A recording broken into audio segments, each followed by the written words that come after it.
I got 7 o'clock, Nell. All right, let's do it. Thank you, everybody, for joining us this evening, the last, sadly, in Duane's series, History of the Gunnison Country webinar, a first of its kind. Please remember that we appreciate donations, not only to support this program, but also to support Vandenbushe Education Scholarship for a local student to help them go to college. You can make donations by going to crestobuttemuseum.com or by mailing us a check at P.O. Box 2480 or by simply calling us over the phone. We can help you any way that is best for you. Not all of us are tech savvy. Every day I have to yell at my computer. So thank you for everybody that has donated so far. It's really been tremendous to see your support, and we really appreciate that. Thank you. Remember, this is being recorded. You can find this and all the rest of the recordings at crestobuttemuseum.com. Just go to our homepage, scroll down a little bit, and you'll see it in the right-hand column, a list of every week. Please consider becoming a member. Members not only get great benefits like 10% off in the museum store, but you also support not only this program and more programming, but you also help us take care of our artifacts. We have over 18,000 items in our collection, and they all need care and love, and we also do exhibits to be able to put those on display and share local history. We are continuing our walking tours through October. The weather is just so dang nice, and there's still so many people in town that we extended our walking tour season. They're every Tuesday and Thursday at 9 a.m. and then again every Saturday at 3 p.m. through October. And if you'd like to schedule a private walking tour for 3 or more, just give us a call at 970-349-1880. Or shoot me an email. You guys all have my email address now that we've been doing this webinar. Closed captioning will be made available as soon as the PowerPoint gets going.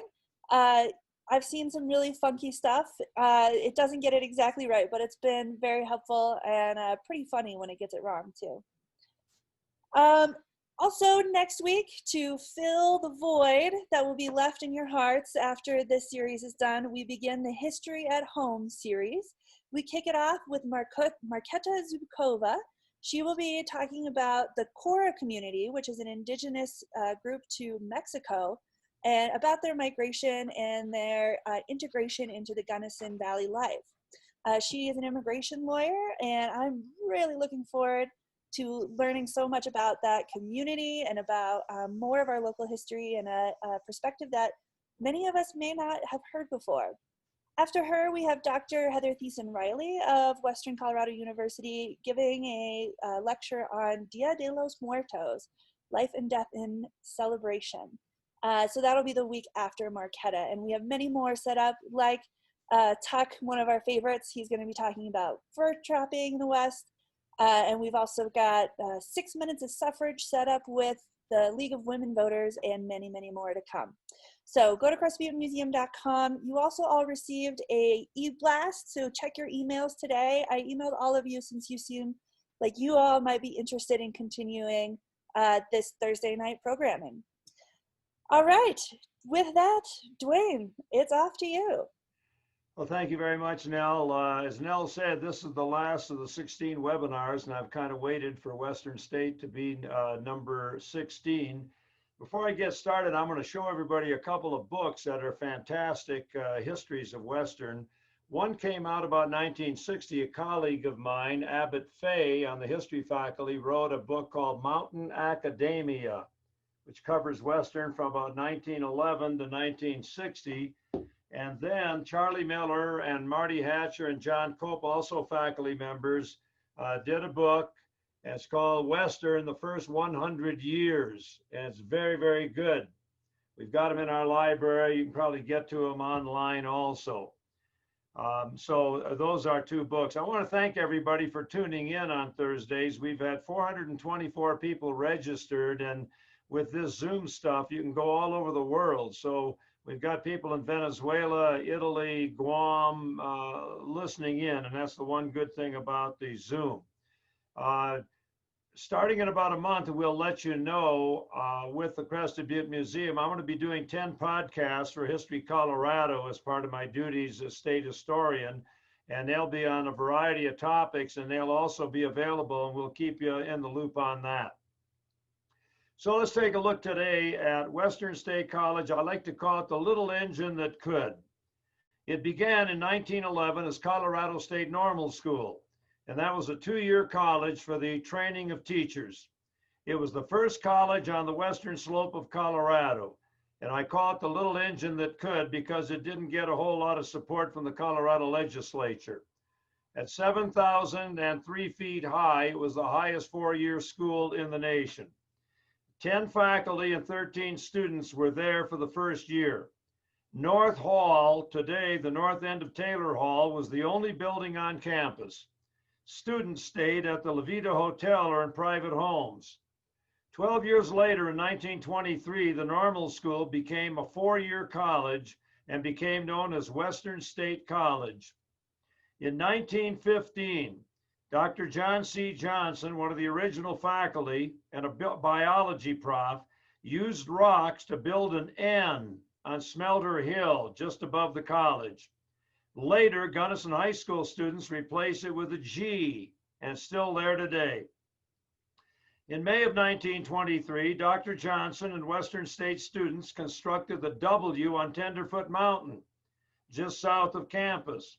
It was built out of rocks and it's 420 feet vertical, still the largest man-made letter in the world, and lit up every homecoming. Now you're looking at a picture of the Western State men's basketball team and girls basketball team, and it took me a long time to figure out what in the heck that ENS meant. I knew the N meant normal and S meant school, but I found out in the paper a little blurb that said Elementary Normal School, and that's what the ENS stood for. That's the largest man-made letter in the world, and it's lit up every homecoming. Also in 1923, Highland Village was built by Western State and Gunnison residents. 40 3-room cottages just north of Taylor Hall, each costing $300 and renting for $4 a week. And it was just north of the library. The village operated as a town with mayor and trustees. Nell, if you can show 5A on the board, we can show Highland Village. And there it is. Highland Village housed 75, and without it, many students couldn't have attended Western. All of those houses were very cold in winter, with water freezing almost every night in the wintertime, and no one wanting to get up to keep the fire in the stove going. They were finally torn down in 1960. Also in the fall of 1923, a Western State football player, Buell Crawford, suffered a broken leg in practice, developed blood poisoning, and died on his 22nd birthday. In his honor, Crawford Hall was named for him on the Western State campus, and it was built the following year, and it was the first Western State gymnasium. During the first decade of its existence and for many years thereafter, Western had a toboggan run which came off the top of Smelter Hill. It's now called Cupolo Hill in back of Mountaineer Bowl, and ran all the way past Taylor Hall and down to where the president's house is today, picking up great speeds with a lot of people never getting to the bottom. Now there you see a picture of the Cupolo, which is located on Cupolo Hill right above Mountaineer Bowl. And underneath that Cupolo was a glassed-in map of the area that surrounded Western and Gunnison. And that stood until the 1960s. And there's still maps available of it today, but the Cupolo doesn't exist. That's a 1961 picture. The Western State Clubhouse was built in 1924 near where the college center is today, with Fritz Zugilder putting in a great fireplace. It burned down, was rebuilt, and then moved off campus in the 1950s and became the Last Chance Bar run by Leo Klinker. And I know a lot of you people tuning in tonight have had occasion to be in the Last Chance. And it got its name, Leo told me, from the fact that he had 2 daughters and he always wanted a son, and he convinced his wife to try for a 3rd. And she said, okay, Leo, but this is your last chance. and the third baby born was another girl. So Leo never got the son that he wanted.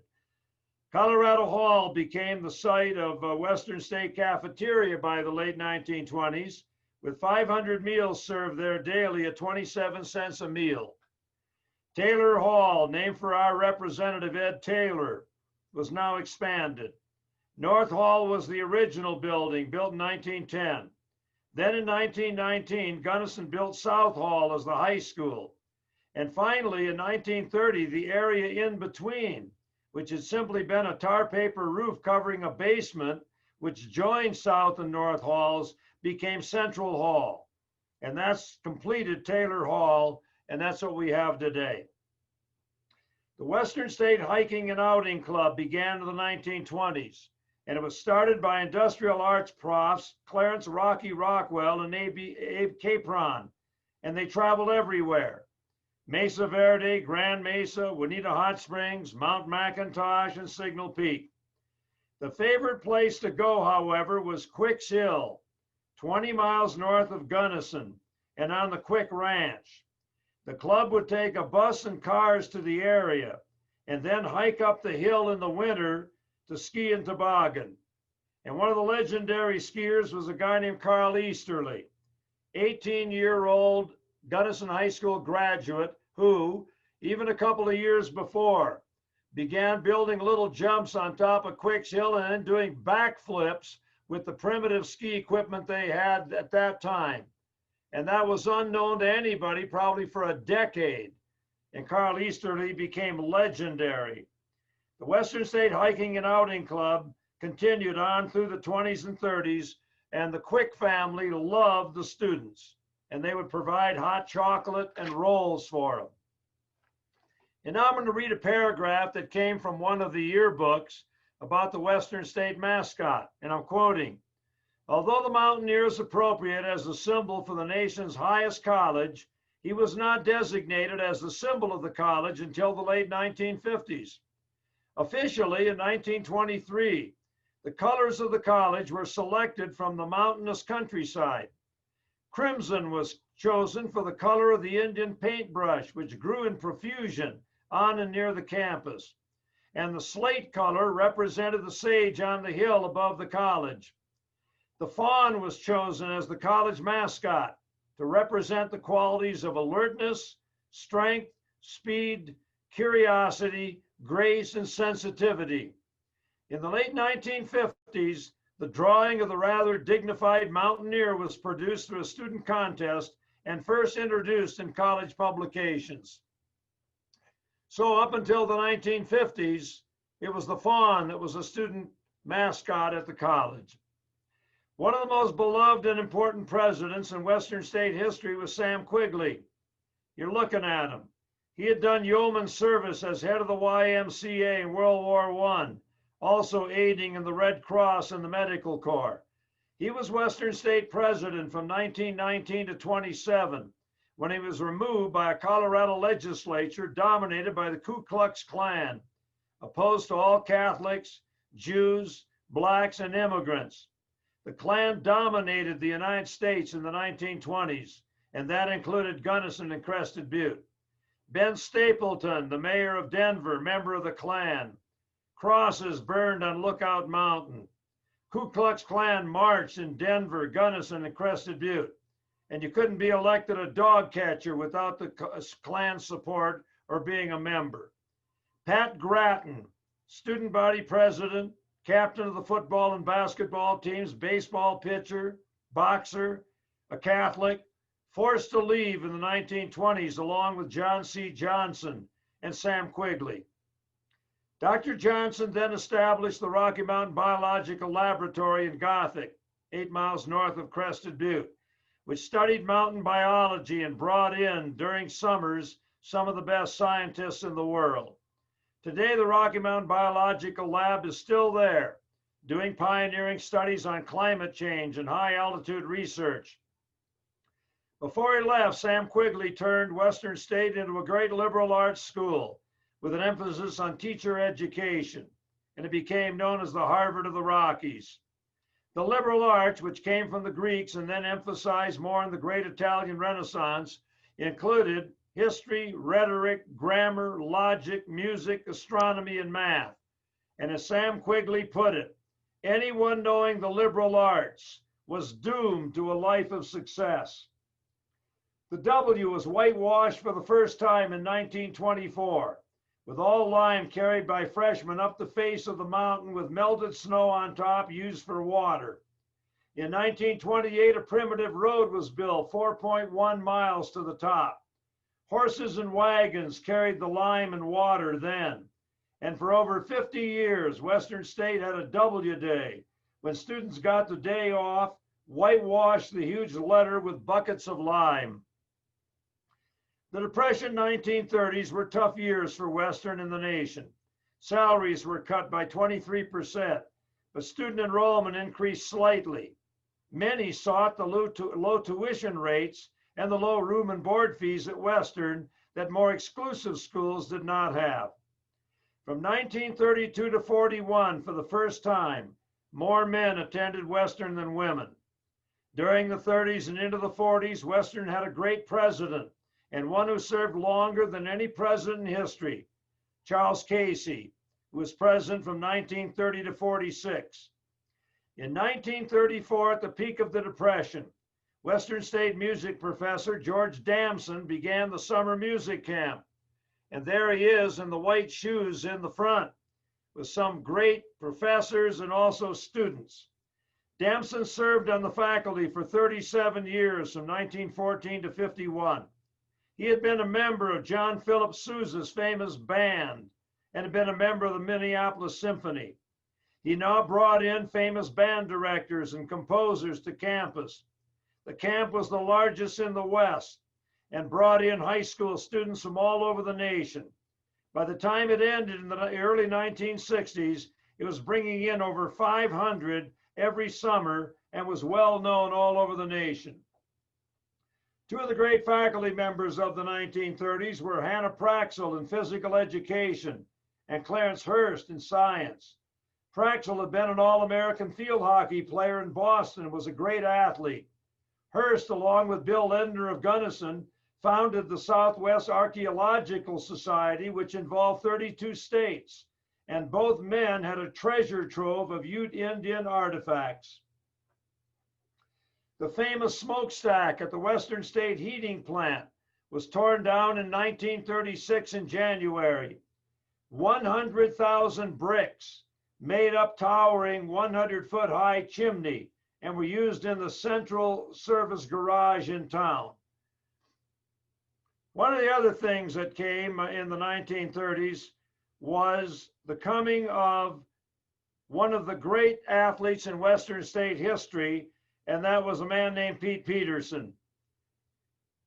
Pete Peterson was an individual who was a giant for his time, 6'5", all conference in basketball, football, and was a heavyweight boxing champion of Colorado. Nell, if you'll go back to number 14, I want to show Pete Peterson, picture number 14. Pete, the legendary athlete, was a Navy SEAL, a frogman in World War II. It'd be a Navy SEAL today. And when he was on reconnaissance on a Pacific island in the 1940s, early in the war, he floated out to sea, hopefully going to be rescued by a destroyer, and he was. And Pete Peterson came back to Western State and served as head football coach from 1953 to 60. And then he went on to Cal Poly in San Luis Obispo in California and headed the English department there before he retired in 1976. He died in 1992. Ice carnivals were big in the 1930s and 40s.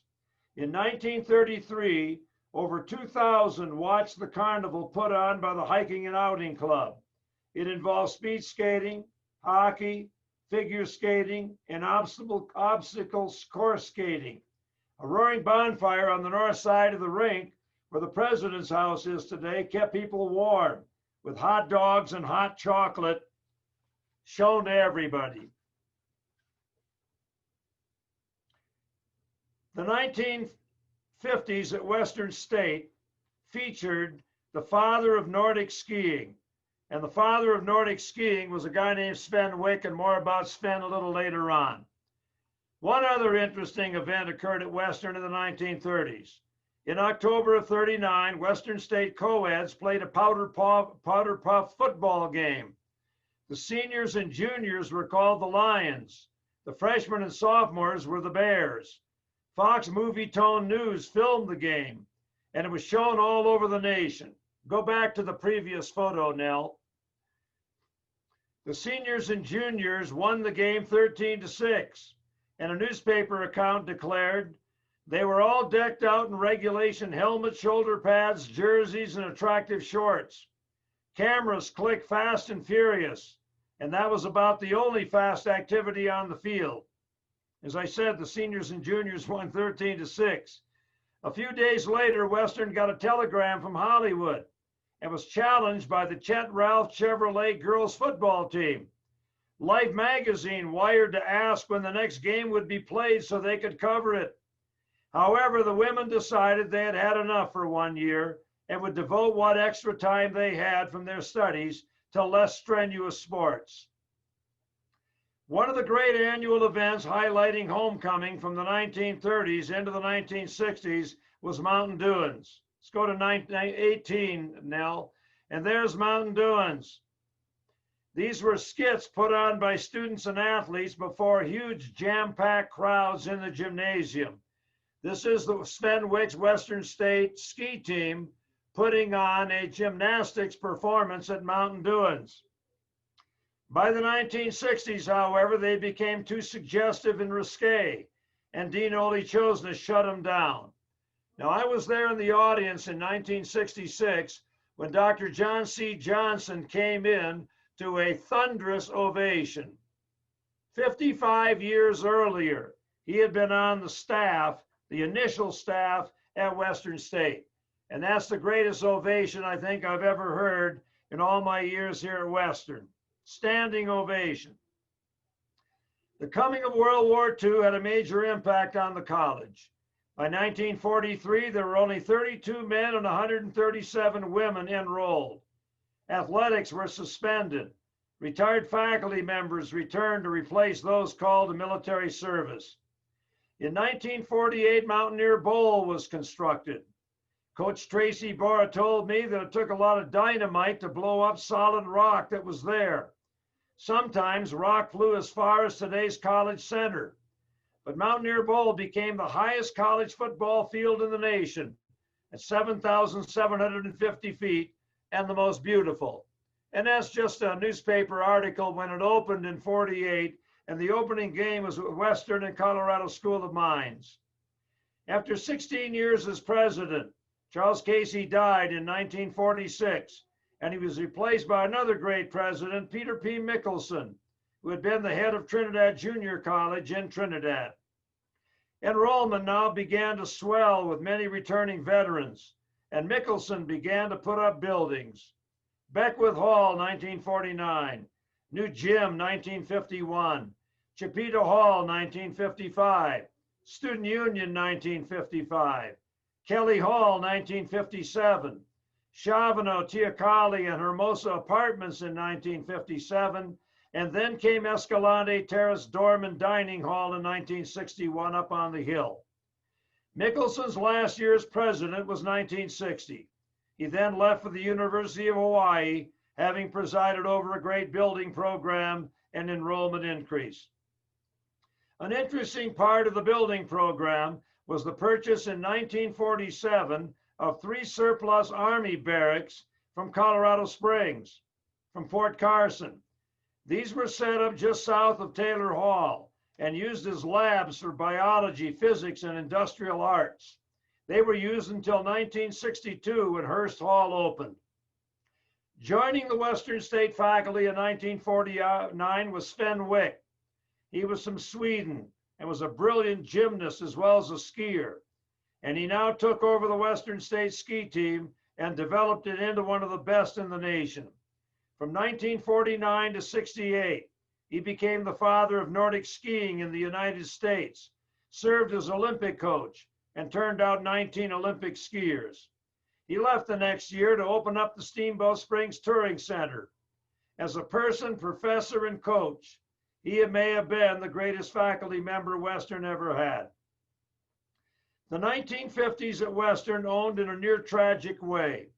On November the 18th, 1950, a bus carrying the Mountaineer football team to Canyon City for a game against Adams State lost its brakes and careened down Monarch Pass. Now if we can go to number 22, the photo. And there it is after the 1950 ride down Monarch Pass, which I'll talk about. It's stood near Parlin in a farm in a rancher's field for a while.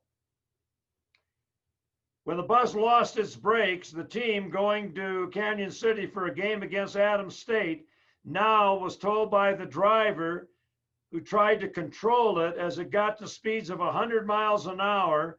The driver yelled at the players and coaches to shift their weight from side to side to hold the bus on the curves. Finally, it hit level road many miles on the top of the pass and came to a stop. One of the players on the team was interviewed on an early TV program, and he said that what he did, he was reading a suggestive book, and he said, I threw it out the window so in case of an accident, my mother wouldn't know that I was reading the damn book. Western went on with another bus to Canyon City and beat Adams State 35-14. Sadly, this foreshadowed a greater tragedy.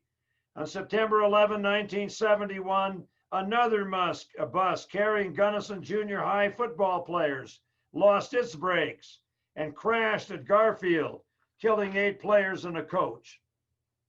Beginning in the 1930s and continuing into the 1960s, Western State co-eds had hours.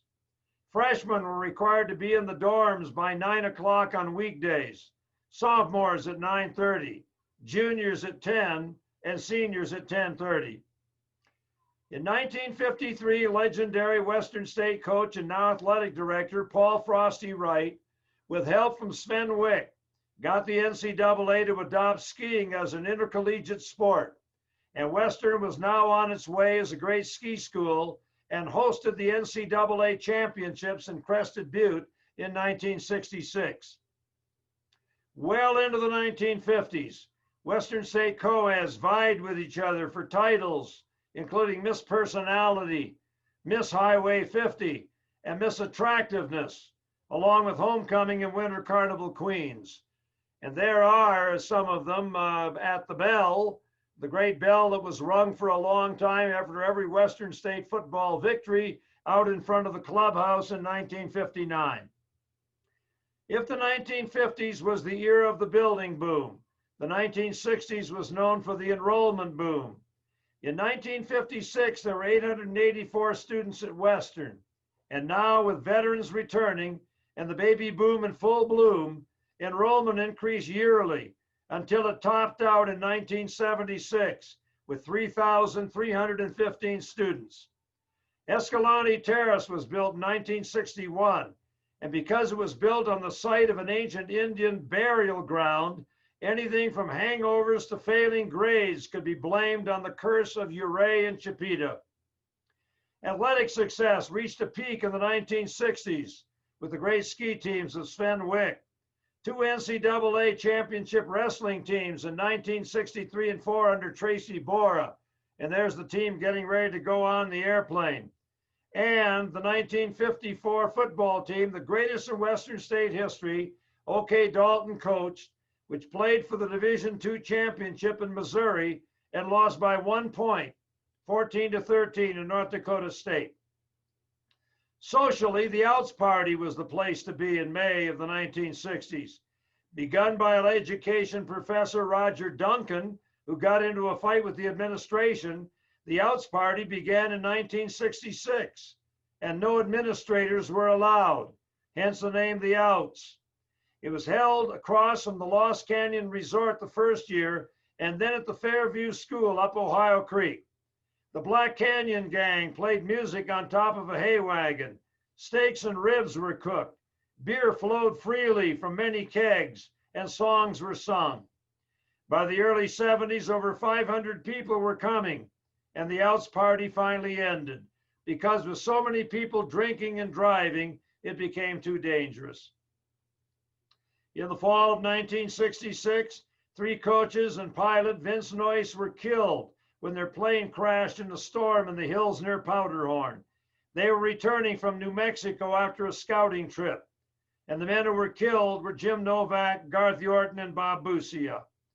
Western got a jump in enrollment as the top ski school in the nation when the Crested Butte ski area opened in the winter of 1961 and 62. Students had skied in early years at Pioneer up Cement Creek, Cupolo above the college, Quicks Hill, Rosman Hill, and even on Marshall Pass. But now they could ski on a tremendous mountain that even had a gondola to carry one up the mountainside.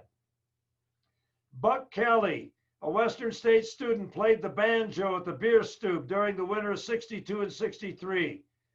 That was where the women were all good looking, the beer was very cold, and the music was great. The beer stoop had been a barn on the Malensic Ranch. Kelly went on to play all over the world, and at an international performance in Austria, one attendee declared, "His precision, speed, and warm personality won the hearts of thousands." Buck also went and became one of the top stunt pilots in the world and was the featured aviator of the Flying Circus in Virginia from 1982 to 89. Sadly, he died of cancer in 89. And one day, Dan Larson, a good friend of mine and Buck's, walked into my office, and I asked him how Buck Kelly was doing, and he told me about Buck. And he said, "You know, Vandenbusche, Buck Kelly always liked you, probably because you were the only faculty member who liked his music." And then there was the legend of Garth Hammond, who in 1971, during Floushing, the end of the season for skiing, was skiing on Jokerville. And I was walking up, we had left our jackets down below, Bartleson and Prather, and I said, "You guys walk up and watch the slalom race on Jokerville, and I'll grab the jackets." As we began to walk up, a tremendous roar came up from the crowd, and I wondered why. But as I got closer, I saw that the skier coming down was nude. The only thing he had on were his boots, and he fell. And the guy with his clothes began running down the hill, and he slipped, and all the clothes littered the hill. Well, the skier was Garth Hammond. He was arrested by the ski patrol and taken off the mountain and put in the back of a sheriff's car and heading down towards Gunnison. Halfway to Gunnison at Jack's cabin, a call came over the intercom at the sheriff's car. A guy had stolen a vehicle, was headed up towards Crested Butte, be on the lookout. At Jack's cabin, the sheriff saw the car, turned on his lights. The car rolled into the side of the snow. The guy got out and ran into the middle of Kenny Span's field. Garth Hammond in handcuffs in the back of the sheriff's car said, "You take those handcuffs off me, I'll go get that guy for you." Sheriff took off the handcuffs. Garth Hammond ran into the field, grabbed the guy. Now the guy is in the back of the car in handcuffs, and Garth Hammond is shotgun riding in the front. The next day, the newspaper report came out featuring Garth Hammond in a photograph right in the front with the headlines, "Local Hero Captures Thief," and not a damn word about why Garth Hammond had been taken off the hill. The legend of Garth Hammond. Couldn't happen today, but probably could happen then. And now a personal story. When I came to Gunnison in 1962 in early September, I didn't know anybody. Been hired over the phone. Got a one-room place at 309 South Main and decided I'd walk uptown and maybe get a beer and see if I could talk to somebody. So I walked into a little place called Gode's. It's now the Coach Light. And in back of that very small bar was a picture of a ski jumper. And I said to the bartender, "Looks like the area where I'm from." And he said, "Oh yeah, where are you from?" I said, "Michigan." He said, "I'm from Michigan." And I thought, well, this is going to end this discussion. I said, "Well, I'm from the Upper Peninsula." And he said, "Damn it, I'm from the Upper Peninsula." And finally I said, well, I'll end this discussion. I said, "I'm from near a town called Escanaba." And he said, "I'm from Escanaba." The first guy I met in Gunnison was from my home area in Michigan's Upper Peninsula, and you're looking at him there in the white sweater, and that is John Grodeski, who ran the Red Dolly Pub later on, the #1 bar in town. And with me are Bill Noxon, the great football coach on the left. I'm right next to him. There's John, and there's Duke Iverson, another great football coach on the right. And we happen to be in the Timbers. The Red Dolly Pub had closed up. John had been a great ski jumper in Upper Michigan. He was a Marine pilot in World War II, and he came to Western to ski. Later on, he became a bartender at the Oasis, and then Gode's, and then the famous Red Dolly Pub along the Gunnison River, the place to be in Gunnison. He was a great person. And Margaret Hards, a good friend of his who took care of his book, said that when John shut down, he had $100,000 of markers of people who had never paid him. A great supporter of Western State College and students, many of whom worked for him. He died in a veterans home in the UP in 1990, and I got a chance to visit him a few months before he died. The top social group of the 1960s and into the 1970s were the Leusaben. It means 7 in German. And there they are at the golf course during homecoming in the 70s. And their accompanying women's group was called the TKDs, the Tapakega Days. Stay with that previous picture there, Nell. They were famous for their parties, dressing up at homecoming, contributing to good causes at Western, and led by their fearless leader, Ed Holthouse. The two groups have had reunions almost yearly since the mid-1960s at Western, always during homecoming. And I'm proud to say that I was the faculty sponsor of that renegade organization. President Harlan Bryant retired in 1973 after 11 years, and he was replaced by John Mellon. President Mellon was from Pennsylvania, and at 15 years old, lying about his age, he fought in World War II. The 70s were good years at Western, but enrollment fell off, and in 1984, Dr. Mellon resigned. The 1980s were tough years at Western, with enrollment down and the loss of a great graduate program, which had brought over 350 students in during the summer. Dr. Mellon was responsible for women's athletics at Western. With the coming of Title IX, he moved decisively. Softball, tennis, skiing, basketball, volleyball, track and field, and cross country all became NCAA sports. You're looking at the Western State Water Workshop. Dick Bratton on the right, and I started that in 1975. And we're very fortunate the following year to have the 4 governors of Colorado. So from left to right, you're looking at Dave Lavender, the great historian, Governor John Love, Governor Dick Lamb, Governor Steve McNichols, Mrs. Helen Jensen, for whom the Jensen Room in the library is named for, Governor Johnny Vanderhoof, Gary Sherman, a student, and I don't know the other student, and then Dick Bratton on the right. It still goes on today. One of the great success stories in sports was football in the 1970s and early 80s. Bill Noxon became the coach from 71 to 85 and turned a losing program into the greatest football era ever, winning 88 games and annually going to the playoffs. He won 7 consecutive Rocky Mountain Athletic Conference championships. In the 90s, Duke Iverson's teams picked up where Noxon left off, also winning RMAC championships and going to playoffs annually. Track and field and cross country emerged in the 80s and 90s. The men won their first national championship in 1986, and there you get a good look at them. And 4 of them are the Venezuelan connection that really put us on the map. The men went on to win 8 8 national championships, and the women 4. And there's the first women's national championship at Kenosha, Wisconsin in 1990, with Elva Dreyer, an Olympian, front row left. And I know I got some members of the Big Red Machine on tonight, and they were members of some of those national championship teams we had. 8 for the men, 4 for the women.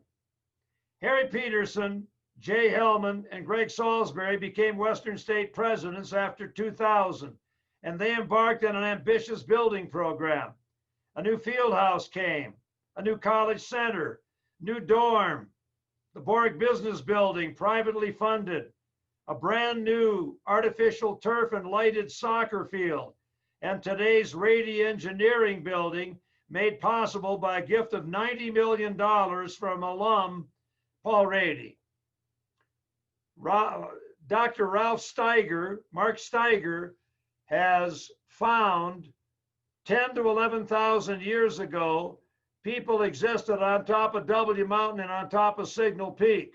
And he's been written up in National Geographic, another plum in Western States cap. Today, under President Greg Salisbury, Western has achieved much following the last 5 years. The Rady Building, a partnership with CU in computer engineering and computer science, ranked as one of the top universities now in the West, university status, and the only outdoor industry MBA program in the nation. And there, you're looking at another organization got started, and this one got started in 1975 by Mickey Zaradka and myself, and it's called the Old Timers. And I was very privileged to be part of that. It's Western State faculty, and you can see a whole bunch of them. Coach Wright is there, Tracy Bora is there, Herb Dorcott, D.H. Cummins, Harlan Bryant, all there. And we meet every year the second Tuesday in September. We didn't meet this year because of the coronavirus, and now it has grown to 90. So here is Western today, 110 years old, still going strong. Beautiful university, high in the Colorado Rockies with a great past in producing teachers and an outdoor education with a student faculty ratio of 17 to 1. And it's a university that is as much a state of mind as it is a place. 2,500 students and a living outdoor laboratory in the Rockies. And now a final personal comment on my last webinar. One of the greatest days I ever had, it was the day that I arrived in the Gunnison Country to teach at Western many years ago in 1962. I came from one of the greatest areas in the nation, Michigan's Upper Peninsula, and a great farming community called St. Nicholas, to an even greater area. And tonight, I'd like to thank all of my students and athletes through the years and the people on board today for what they have done for me. They have truly been golden years. Good luck to all of you who have been on board, and good luck to all of you in the future. And now we'll take any questions, and anybody else who wants to get on the chat board, get on. I'd love to hear from you. I did see some questions pop up in there, including what happened to the bell? You know, the bell was removed. It's got a crack in it, and it now sits right behind the maintenance building. And my friend Brian is restoring it, and it will ring again probably next year. Dave Dolphing says, how about Crazy Dave? Crazy Dave Rainey. There was a bet made one day that Crazy Dave could not shoot Jokerville, tuck Jokerville. And knowing Dave, he did it. He did it and won $100. Yeah, Bill, thank you for not being the last webcast. I'm going to be doing 2 of them for History Colorado, and I'll talk to Nell, and we'll be back on board probably in the spring. Yeah, thank you, Mike and Phyllis and Rich. We appreciate it. Thank Wancho. Thank all of you for being on board. Yeah, Doug Carlson, thank you very much. Douglas used to be the CEO at Aspen.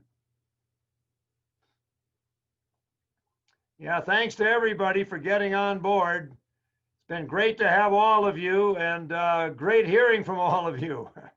Yeah, Carmen, good to have you on board again. Yeah, Elizabeth, good to meet you guys today. And hope to see all of you down the line. Yeah, Ron, thank you. Dominic, thank you. John, thank you. Yeah, it's great. Thank all of you for being on. Been wonderful. Yeah, thank you, Kristen. Thank you, Jason. Cheryl, yeah, great to see you. All of you tune in now Thursday. This isn't going to end. Nell's going to have more people on. That's right. Are there any other questions? I'll be happy to answer any more. Remember the 2 books. I'm going to put them up again. Looking Backward, Western 100 Years. I got a question for you, Duane. Yeah, shoot. How did you find or choose the job at Western, and were there other options where you could have ended up somewhere else completely different? Well, at that time, Nell, jobs are very easy to get. And the short story is that Jack Carmichael, one of my fellow graduate students, had interviewed for the job, got it, but they wouldn't hire his wife, who also wanted to be on the faculty, because they had a rule that, nobody could be up from the same family at that time. So I thought, well, I'll put my name in. I got a call from Dr. Cummins, who was the interim president. And he said, I've got a friend in political science at Oklahoma State. He's going to interview you. And if the interview goes well, I'll call you. And I said, Dr. Cummins, I don't have a phone. He said, well, the union has one, don't they? I said, yeah. I said, give me the number. So you be there at 4 o'clock after the interview on Friday. So I'm there. The phone rings on Friday. I tell my students this story. They say, you're lying. Phone rings. Dr. Cummins says, interview went very well. If you're interested, we'll have the contract in the mail on Monday. Today, those kids got to go through interviews and competition. And, if I had to compete with some of my students today, I wouldn't even get the interview. I was very lucky. Yeah, Juan, the question is, do I miss coaching track and cross country? And I do. I love the competition. I love the men and women that I coached. I loved the success we had. I love seeing everybody grow. But there comes a time and a place, and I was going to be 70, and I wanted to use my degree. I was a damn history professor, not a track and field and cross country coach. And I've been able to write some books and do some good things, I think, in history since. So you can't do everything. Any other questions? If not, thanks, everybody. Vandenbushe over and out. Thank you, Duane. Thank you for a wonderful series. And thank you, everybody, for joining us. Hopefully, we'll see you all next week as the History at Home series begins. Thank you, Nell. Thanks. Have a great night, everybody. You bet.